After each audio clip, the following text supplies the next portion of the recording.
I'm lame compared. Like I fought a Russian guy in a rhinoceros machine. Can we rewind it back to the I'm lame part? Because you are not. No, thanks. No, yeah, I appreciate that. I'm not saying I'm lame. But I'm it's just just saying the self-talk. Maybe we should, you know, listen. because you're amazing. Just to take it in for a minute. Yeah. I can take it in. No, I can take it in. You are amazing. I can take it in. You are amazing. Thank you. Yeah, Will thanks. you say it? All right, so this first clip is from Spider-Man No Way Home.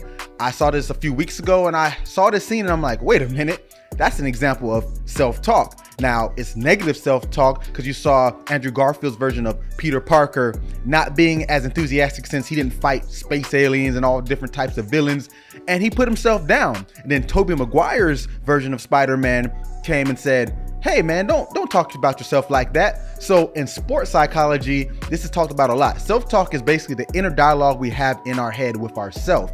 And it's funny when I teach this to my clients, because when you think about people saying negative stuff to you outside of yourself, you probably wouldn't tolerate it. You probably would even get mad, in some cases want to fight them.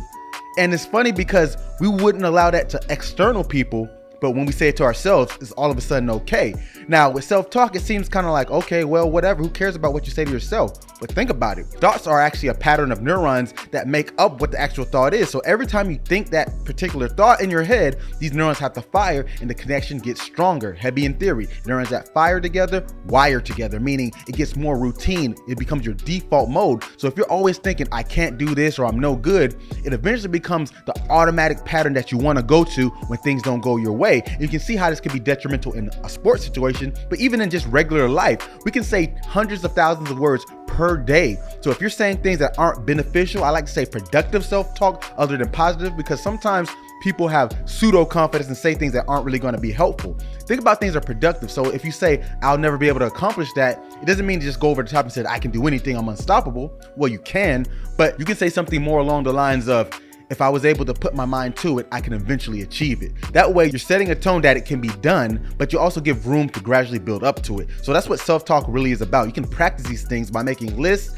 not necessarily affirmations, but actual scripts that say what needs to be accomplished or what needs to be done and how you can lead up to it.